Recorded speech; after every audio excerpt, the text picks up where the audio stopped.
ॐ अज्ञानतिमिरान्धस्य ज्ञानाञ्जनशलाकया चक्षुरुन्मिलितं येन तस्मै श्रीगुरवे नमः। वाञ्छाकल्पतरुभ्यश्च कृपा सिन्धुभ्यैव च पतितानां पावनेभ्यो वैष्णवेभ्यो नमो नमः। नमो महावदान्याय कृष्णप्रेमप्रदायते कृष्णाय कृष्णचैतन्य नाम्ने गौरत्विषे नमः। हे कृष्ण करुणा सिन्धो दीनबन्धो जगत्पते गोपेश गोपिकाकान्त राधाकान्त नमोस्तुते। तप्त कांचन गौरांगी राधे वृंदावनेश्वरी वृषभानुसुते देवी प्रणमामि हरिप्रिये। वृंदाय तुलसी देव्यै प्रियायै केशवस्य च कृष्ण भक्ति प्रदे देवी सत्यवत्यै नमो नमः। श्री कृष्ण चैतन्य प्रभो नित्यानंद श्री अद्वैत गदाधर शिवसदि गौर भक्त वृंद। हरे कृष्ण कृष्ण कृष्ण हरे हरे, हरे राम राम राम हरे हरे। हरे कृष्णा। सर्वप्रथम मैं अपने गुरुपाद पद्म ओम विष्णुपाद अष्टोत्तर शत श्री श्रीमद् भक्ति वेदांत माधव गोस्वामी महाराज के चरण कमलों में अनंत कोटि दंडवत प्रणाम ज्ञापन करता हूं। हम लोग श्रीमद् भगवद गीता के चौथे अध्याय का श्रवण कर रहे हैं। उसमें 27वें श्लोक हम श्रवण कर चुके थे। भगवान ने 24वें श्लोक से यज्ञ की बात शुरू की है कि यज्ञ कितने प्रकार के हैं।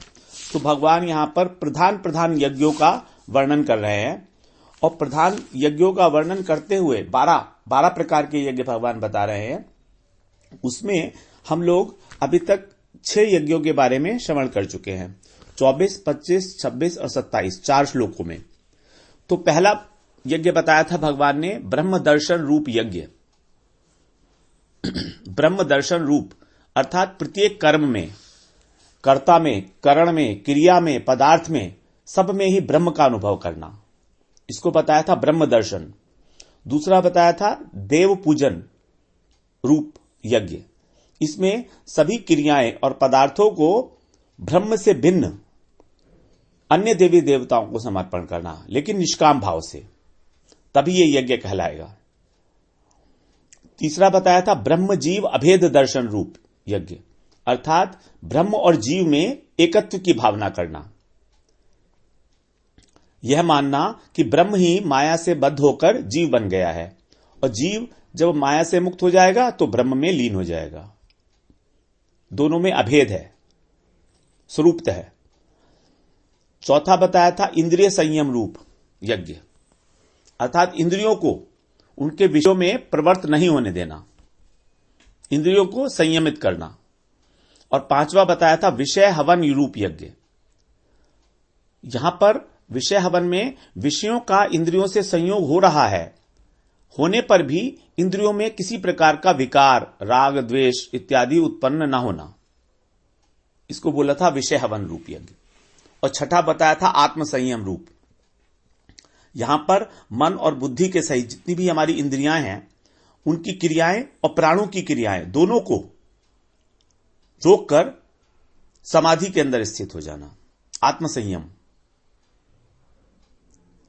अब हम लोग 27-28वें श्लोक में श्रवण करते हैं। आगे इस श्लोक में भगवान 4 यज्ञ के बारे में बता रहे हैं, 4 प्रकार के यज्ञ, द्रव्य यज्ञ, तपस्या यज्ञ, योग यज्ञ और स्वाध्याय ज्ञान यज्ञ।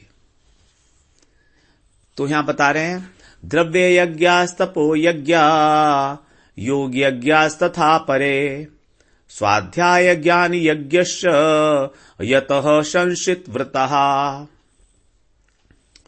द्रव्य यज्ञास्तपो यज्ञ योग यज्ञास्तथा परे स्वाध्याय ज्ञान यज्ञश्च यतः संशित व्रतः। इस श्लोक में 4 वर्णन किए, व्रत 4 यज्ञों का वर्णन किए। यहां पर भी बता रहे हैं तथा परे। तथा परे मतलब अपरे, अपरे का मतलब दूसरे, कितने ही। जो लोग 6 यज्ञ का पालन कर रहे हैं वो तो हैं ही, उनके अलावा कितने ही अतिरिक्त और लोग जो भी हैं वो क्या करते हैं, संशित व्रतहा। संशित का मतलब है तीक्ष्ण, कठोर। तो ये वाले जो लोग हैं ये कठोर व्रत करने वाले हैं। और यतः, यतः का मतलब प्रयत्नशील साधक है, ये प्रयत्न पूर्वक करते हैं। पहले वाले यज्ञों में प्रयत्न को इतनी इंपॉर्टेंस नहीं दी गई थी क्योंकि वो स्वाभाविक था। पदार्थ और क्रियाओं से सामान्य पुरुष का स्वाभाविक संबंध है। इस जगत में भी हम लोग पदार्थ और क्रिया से संबंध है, तो वही काम जो वहां कर रहे थे वही यज्ञ में कर रहे हैं। वहां पर केवल उद्देश्य और भाव बदल गया था। अब यहां पर यतः प्रयत्न भी किया जा रहा है, ऊपर से, ओवर एंड अबव। और कैसा है, संशित व्रतः। ये वाले जो व्रत हैं ये संशित व्रतः मतलब तीक्ष्ण है। ये कौन कौन से व्रत हैं? सबसे पहले द्रव्य यज्ञ, द्रव्य के द्वारा जो यज्ञ करते हैं। दूसरा तपो यज्ञ, तप के द्वारा तपस्या करते हैं, कठिन कठिन तपस्या। योग यज्ञ, अष्टांग योग की बात की है यहां पर, उसको बोला है योग यज्ञ। और तीसरे बताया स्वाध्याय ज्ञान यज्ञस्य, स्वाध्याय रूपी ज्ञान यज्ञ। जो लोग शास्त्रों का, पुराणों का पठन पाठन करते हैं, श्रवण करते हैं और उसमें डूबे रहते हैं, उनको बोला ज्ञान यज्ञ, स्वाध्याय रूपी ज्ञान यज्ञ। ये 4 प्रकार के यज्ञ भगवान ने यहां पर बताए। इन सभी यज्ञों को करने वाले जो साधक हैं वो किस प्रकार के हैं? प्रयत्नशील है और तीक्ष्ण व्रत करने वाले हैं। प्रयत्नशील हैं, they are fully devoted and they are doing this यज्ञास विद एफर्ट। जो दिखाई दे रहा है, साक्षात दिख रहा है कि वो प्रयत्न कर रहे हैं, बहुत मेहनत कर रहे हैं वो। अब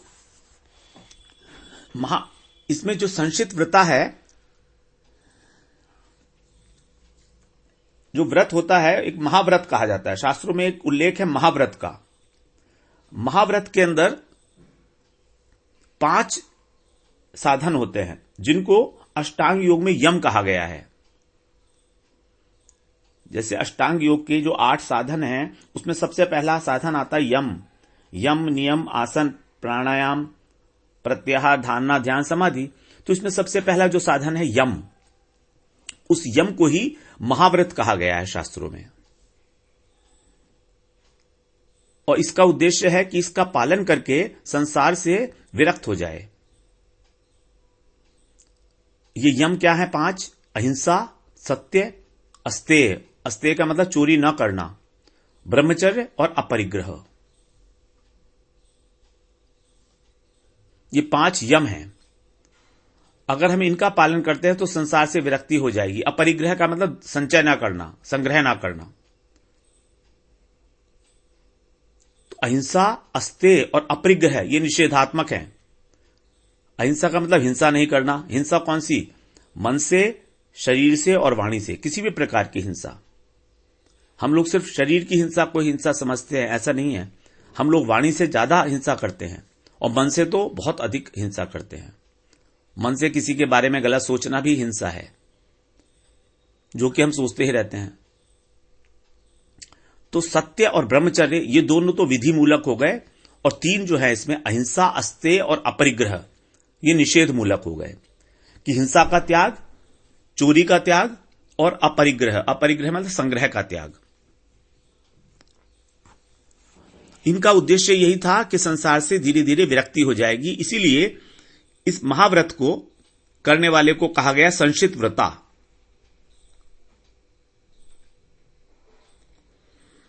तो यहां पर जो 4 प्रकार के यज्ञ कहे गए हैं, उन यज्ञों को करते हुए जो संशित व्रता है, ये यज्ञ तो अपने आप में करने कठोर हैं ही, लेकिन इनके अतिरिक्त इनको करते हुए जो महाव्रत लिया हुआ है उसको बोला है संशित व्रता। संशित व्रता अपने आप में कोई यज्ञ नहीं है। संशित व्रता अपने आप में यज्ञ नहीं है। संशित व्रता यह है कि जो 5 हमारे यम हैं, इनका पालन करते हुए और इन पर निरंतर प्रयत्नशील, वो इनका पालन करते हुए दृढ़तापूर्वक जो इन चारों में से किसी एक यज्ञ में भी निरंतर प्रयत्नशील रहते हैं। यतः का मतलब है प्रयत्नशील। इस बात को हम लोग अच्छी तरह से समझें कि संशित व्रता का मतलब है इन चारों यज्ञों को करते हुए जो पांच विभाग हैं यम के, उनका पालन करना दृढ़तापूर्वक, उसको बोलो संशित व्रता। और इन चारों यज्ञों को प्रयत्नपूर्वक करना, प्रयत्नशील रहना निरंतर। तो ये दोनों एक प्रकार से उन 4 यज्ञों की विशेषता बता रहे हैं। पहले तो उनमें प्रयत्नशील रहना है हम हमेशा, और दूसरा जो 5 यम हैं उनका भी साथ साथ पालन करना है।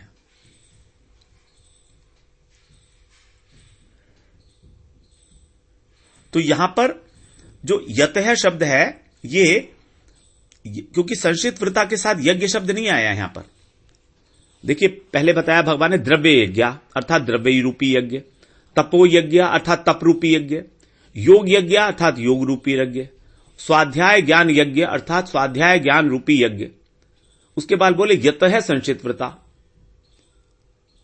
तो यतः शब्द जो है वो संशित व्रता का भी विशेषण है, और यतः शब्द जो योग किए जा रहे हैं उनका भी विशेषण है। यतः शब्द से यह विदित होता है कि हमको निरंतर प्रयत्नशील रहना है, यत्नपूर्वक करना है। अगर यत्नपूर्वक करने की आवश्यकता नहीं होती तो भगवान यहां पर यतः शब्द नहीं बोलते। और क्योंकि हमको निरंतर करना है, और संशित व्रता के साथ कोई भी यज्ञ शब्द नहीं कहा गया, संशित व्रता सिर्फ संशित व्रता कहा, यानी कि जो कठोर व्रत लेके इन यज्ञों का पालन करते हैं निरंतर। तो उसका जो व्रत है, जो महाव्रत है, जो 5 हमने बताए, अहिंसा, सत्य, अस्तेय, ब्रह्मचर्य और अपरिग्रह, इनको करते हुए निरंतर इन यज्ञों का संपादन किया जाएगा। हम लोग थोड़ा डिटेल में जा रहे हैं श्लोक की, जिससे हमें उसका अर्थ ग्रहण कर सके। हम ऊपर ऊपर से पढ़ने में नहीं समझ में आता है। तो यतः शब्द जो है संशित व्रता का एक प्रकार से हमें विशेषण मानना पड़ेगा, क्योंकि व्रत में हमको निरंतर स्थित होना है।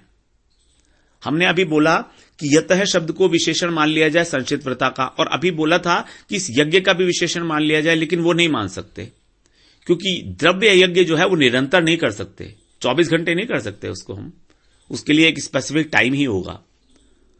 उसी प्रकार से जो अष्टांग योग का है वो भी 24 घंटे नहीं कर सकते, स्वाध्याय ज्ञान भी 24 घंटे नहीं कर सकते। इसलिए यतः शब्द को संशित व्रता का विशेषण मानना पड़ेगा। वो अभी पहले जो बताया था उसमें संशोधन समझ लीजिए, क्योंकि मेरे को भी जो है आपसे बताते बताते ही ऐसा फीलिंग आ रही है, ऐसा विचार आ रहा है जो मैं आपके सामने कह रहा हूं। तो निरंतरता जो होती है वो हमेशा संशित व्रता में होगी। संशित व्रता का मतलब है हम लोग अहिंसा का पालन करें। अब अहिंसा का पालन तो हमेशा 24 घंटे करना है। ये नहीं कि हमने थोड़ी देर अहिंसा की और बाद में अहिंसा छोड़ दी, अहिंसा कर ली, ऐसा नहीं होगा, क्योंकि ये भाव प्रधान है, इनमें क्रिया नहीं है। सत्य बोलने में, अहिंसा में, अस्तेय, ब्रह्मचर्य, अपरिग्रह में कोई क्रिया नहीं है, क्योंकि क्रिया को समय के साथ जोड़ा जाता है, भाव जो है वो निरंतर वर्तमान रहता है।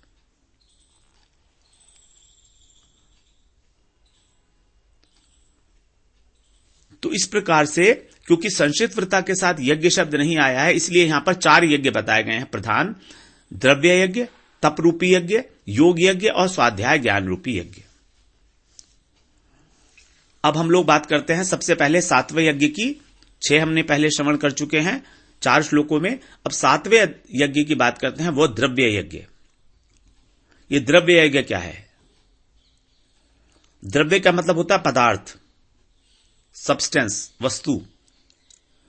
तो न्याय के द्वारा जो प्राप्त किया गया धन है, किसी का दिल दुखा के या रिश्वत लेके नहीं, अन्यायपूर्वक नहीं, न्यायपूर्वक जो धन कमाया गया है उसको निष्काम भाव से, यहां पर समझिए निष्काम भाव से लोक हित में लगाना, निष्काम भाव से यथा योग्य लोक हित में लगाना। हर एक शब्द यहां पर महत्वपूर्ण हो जाता है। न्याय से प्राप्त धन के द्वारा धन को निष्काम भाव से यथा योग्य लोक हित में लगाना ही द्रव्य यज्ञ है। जैसे हम लोग मंदिर बनवाते हैं, धर्मशाला बनवाते हैं, प्याऊ बनवाते हैं, अस्पताल बनवाते हैं, स्कूल खुलवाते हैं, अनाथ आश्रम खुलते हैं। ये सब भूखे हैं, अनाथ हैं, रोगी हैं, दुखी हैं, जो असमर्थ है, उन लोगों की यथा आवश्यक, उनको जितनी आवश्यकता है उसके अनुसार अन्न देना, वस्त्र देना, जल देना, औषधि देना, पुस्तक देना, और ये सब देकर सेवा करना निष्काम भाव से, बदले में कुछ भी ना चाहना। अगर बदले में चाहेंगे तो वो यज्ञ कहां रहा, वो तो फिर दान हो गया, वो भी राजसिक दान हो गया। और जो उचित पात्र है उसी को देना, वरना वो तामसिक हो जाएगा दान भी। और यहां पर दान है ही नहीं, बेसिकली यहां पर भाव है सेवा करने का, कि मैं इस योग्य हुआ कि कुछ कर पाऊं अपने समाज के लिए, लोकहित के लिए, क्योंकि मेरे पास कुछ पैसा है जो मैंने न्यायपूर्वक कमाया है उसके द्वारा। जैसे सदा ब्राह्मण की सेवा करना, वैष्णवों की सेवा करना, साधु लोगों की, संतों की, लेकिन जो साधु सच्चे साधु हैं उन्हीं की। इसलिए साधु की पहचान भी आवश्यक है हम लोगों को। हम ये जानते ही नहीं है कि कौन साधु असली है और कौन नकली है। जो भी लाल कपड़े में देखते हैं उसको हम साधु मान लेते हैं, लेकिन ऐसा बिल्कुल भी नहीं है, ऐसा बिल्कुल भी नहीं है। साधु को उसके आचरण से ही पहचाना जा सकता है। उसकी जिह्वा के ऊपर निरंतर भगवान का नाम रहेगा, वो भगवान को छोड़कर कोई भी चर्चा नहीं करता है। उसका रहना, खाना, पीना, उठना, बैठना सब अलग प्रकार का रहता है। तो यही सब जो है इसको बोला गया द्रव्य यज्ञ, क्योंकि यहां पर द्रव्य की प्रधानता है, द्रव्य को ही दिया जा रहा है, उसकी आहुति दी जा रही है। तो यहां पर भी जो इंपॉर्टेंट बात है इस यज्ञ के लिए है वो निष्काम भाव, और दूसरा भगवत अर्पण बुद्धि। हम अगर किसी भूखे नंगे को, किसी अपाहिज को कुछ दे रहे हैं तो उसमें भी ईश्वर बुद्धि रख के हम लोग उसकी सहायता कर रहे हैं। उसको दे नहीं रहे हैं, उसकी सहायता कर रहे हैं। उसमें ईश्वर बुद्धि, परमात्मा बुद्धि रख के कि इसके हृदय में भी वही परमात्मा विराजमान है जो मेरे हृदय में है, तभी उस यज्ञ के द्वारा हमारा कल्याण होगा। जबकि हम लोग जो करते हैं, जनरली कोई भंडारा करते हैं, कुछ हैं, तो सबसे पहले अखबार में फोटो आना चाहिए, मीडिया को बुला लेते हैं। जब फोटो खींचने वाला आता है तो उचक उचक के फोटो खिंचवाने के चक्कर में रहते हैं हम लोग। ये कोई यज्ञ नहीं है, ये कोई यज्ञ नहीं है। इसमें तो मान सम्मान की इच्छा छुपी हुई है। दूसरा बताया 8वां यज्ञ, मतलब दूसरा नहीं है, 8वां है, उसको बोला यहां पर तप यज्ञ। तप यज्ञ का अर्थ क्या है? परमात्मा की प्राप्ति के लिए जो भी व्रत किया जाता है या उपवास किया जाता है या मौन धारण किया जाता है, कैसे? यम और नियम का पालन करते हुए। जो हमने पहले 5 यम बताए थे, अहिंसा, सत्य, अस्तेय, अपरिग्रह और ब्रह्मचर्य, इनका पालन करते हुए जीवन जो है उसका निर्वाह करना, या तो वन में किया जाए या एकांत में, क्योंकि तप है ना। तप को हम लोग समाज के अंदर सबके सामने नहीं कर सकते, वरना तो वो अभिनय मात्र रह जाएगा, लोक प्रसिद्धि का वो बन जाएगा, सोर्स बन जाएगा। तो या तो वन में और या एकांत में वास करना, ये तो एक प्रकार हो गया तप। ये तप का एक प्रकार हो गया जिसको हम जनरली समझते हैं कि यही तप है। उपवास करना, मौन धारण करना। दूसरा तप है स्वधर्म पालन के लिए। जब हमारे को कठिनाई आती है, जब हमारे बाधा उत्पन्न होती हैं, जब और लोग उसमें अड़चन पैदा करते हैं, जब प्रतिकूलता की स्थिति बनती है, तब उस अवस्था में भी प्रसन्न रहना, उसको सहन करना और अपने कर्तव्य से कभी भी विचलित मत होना, ना होना। क्योंकि ऐसी अनेक अनेक बाधाएं आएंगी हमारे सामने जब हम अपना कर्तव्य पालन करेंगे, जो हमको हमारे उद्देश्य से भटका देंगी। ऐसे बहुत लोग हैं दुनिया के अंदर जो कहेंगे ये सब क्या कर रहे हो तुम, बेकार का काम है, इससे क्या मिलेगा तुमको। एकादशी का व्रत कर रहे हो तो पूछते हैं तुम्हें क्या मिला अभी तक इससे। अब बताइए उन्हें क्या पता लगेगा क्या मिला, क्या मिला एकादशी के व्रत से। अब उनको कैसे समझाएगा कोई भक्त, उनको कैसे समझाएगा कि एकादशी के व्रत का क्या फायदा है। क्योंकि वो तो फायदा देखते हैं कि तुमको क्या मिला, क्या कोई सुख सुविधा मिली तुमको, क्या तुम्हारे पास पैसा आ गया, धन आ गया। एकादशी के व्रत से तो कभी धन नहीं आता है। तो उन लोगों को समझाना बहुत मुश्किल है। वो लोग हमको भी हमारे विचारों को जो है वो निर्बल कर देते हैं। और इसीलिए हमको भगवत गीता और पुराणों का पाठ करना चाहिए कि हमें हमारे विचारों से कोई हिला ना सके। इतनी दृढ़ता से हमको भगवान के ऊपर विश्वास हो जाना चाहिए, शास्त्रों के ऊपर, कृष्ण के ऊपर। क्योंकि ऐसे बहुत लोग मिलेंगे, इसलिए भगवान यहां पर चेतावनी दे रहे हैं, बता रहे हैं कि ये तप है, इसको सहन करना भी तप है। क्योंकि तप जो है वो अंतःकरण को शुद्ध करता है। भगवान 17वें अध्याय में आगे बताएंगे तप 3 प्रकार के होते हैं, शारीरिक तप, वाचिक तप और मानसिक तप। फिर इन 3 प्रकार के तपों के अंदर भी 3 प्रकार के तप बताए गए हैं, सात्विक, राजसिक और तामसिक। तो इस प्रकार के 9 तप हो गए। सात्विक शारीरिक तप, राजसिक शारीरिक तप और तामसिक शारीरिक तप। उसी प्रकार से सात्विक वाचिक तप, राजसिक वाचिक और तामसिक वाचिक तप। और तीसरा सात्विक मानसिक तप, राजसिक मानसिक और तामसिक मानसिक तप।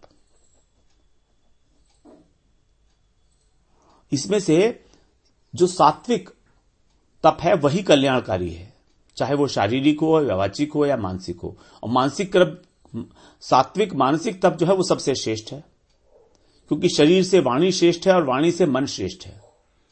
तो इस प्रकार से सात्विक मानसिक तप जो है वो सबसे अधिक श्रेष्ठ हुआ।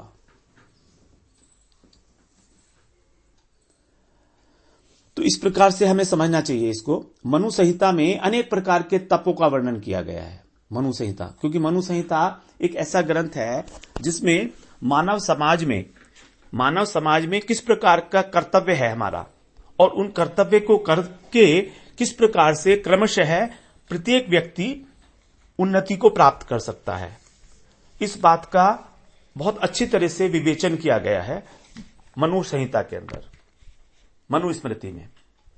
तो मनु स्मृति के अंदर मनु संहिता भी बोलते हैं, मनु स्मृति भी बोलते हैं उसको। तो उसमें ये जितने भी शारीरिक, वाचिक और मानसिक तप हैं, इन सबको अच्छे तरीके से बताया गया है। ये कौन कौन से तप हैं। तो हमने बताया था इसमें जो सात्विक मानसिक तप है वो सबसे श्रेष्ठ है। भगवान ने इसी को बारे में एक बार हम इसके बारे में जान लेते हैं कि ये क्या है। शारीरिक और राजसिक तप वगैरह तो हम लोग उसमें पढ़ेंगे 17वें अध्याय में, लेकिन इसके बारे में भगवान 17वें अध्याय के 16वें श्लोक में बता रहे हैं क्या है ये मानसिक तप। मनः प्रसाद है सौम्यत्वम मौनम आत्मविनिग्रह भाव संशुद्धि तपो मानसम उच्यते। यो मन का तप है, एक ऐसा है मन की प्रसन्नता, मनः प्रसाद है, हमेशा मन प्रसन्न रहे। और मन प्रसन्न कैसे रहेगा, कब रहेगा। भगवान ने दूसरे अध्याय में इसका बताया था कि दूसरे अध्याय में भगवान ने बताया था कि मन प्रसन्न कब होगा, जब दुखों का अत्यंत अभाव हो जाएगा। प्रसादे सर्व दुखानाम हानिरस्योपजायते प्रसन्न चेतो सुहियाशु बुद्धि पर्यवतिष्ठते। तो मन के प्रसन्न होने से हमारी बुद्धि जो है वो शीघ्र ही स्थित हो जाती है। ये मन के प्रसन्नता का ये एक फल है कि बुद्धि की स्थिरता। तो मन है प्रसाद है सौम्यत्वम, सौम्यत्व का मतलब शांत, शांत स्वभाव। मौनम, मौन का मतलब क्या है? यहां पर भगवान का चिंतन करने का स्वभाव। यहां वाणी का मौन नहीं है, ये भगवान का भजन करना ही मौन है। क्योंकि भगवान में जब बुद्धि एकनिष्ठ हो गई है तो भगवान के भजन को, भगवान के नाम का उच्चारण करना ही मौन कहा गया है। और आत्म विनिग्रह, आत्म विनिग्रह का मतलब मन का निग्रह करना।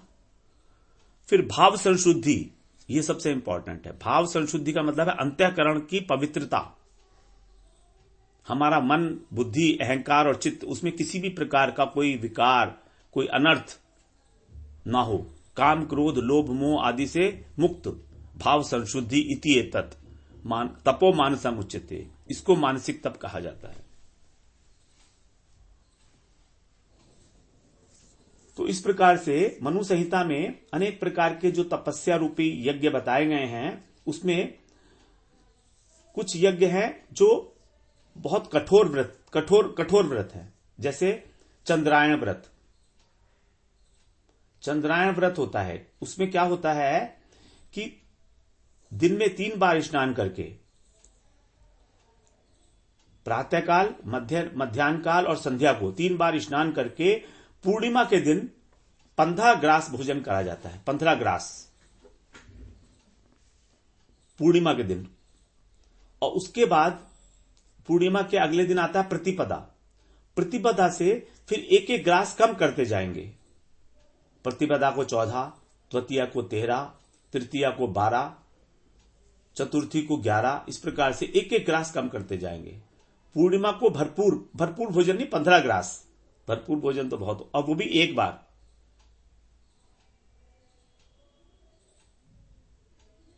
तो 3 बार स्नान करना है और एक बार भोजन करना है 15 ग्रास। अब वो एक एक ग्रास कम होता चला जाएगा। और चतुर्दशी जब आएगी तब तो 1 ग्रास रह जाएगा मात्र। और अमावस्या के दिन पूर्ण उपवास। उसके बाद फिर प्रतिपदा से एक एक ग्रास बढ़ता चला जाएगा। प्रतिपदा को 1, द्वितीया को 2, तृतीया को 3 और पूर्णिमा तक 15 ग्रास हो जाएंगे। ये 1 महीने का उपवास जो है, इसको बोलते हैं चंद्रायण व्रत। इस व्रत को करते हुए भगवान का ही चिंतन करें, भगवान की बातें करें, भगवान में ही लगे रहें। ये बहुत कठोर यज्ञ बताया गया है मनु संहिता में। ये एक उदाहरण दे दिया हमने शारीरिक तप का। मानसिक तप तो हम लोगों ने गीता में श्रवण कर ही लिया कैसा है। शारीरिक तप भी गीता में बताया है कैसा है, कौन सा होता है। लेकिन ये कठोरता के हिसाब से ये वाले हमने व्रत को श्रवण किया अभी। अब नवा जो यज्ञ बता रहे हैं भगवान, वो है योग यज्ञ। योग यज्ञ, योग का मतलब है यहां पर अष्टांग योग,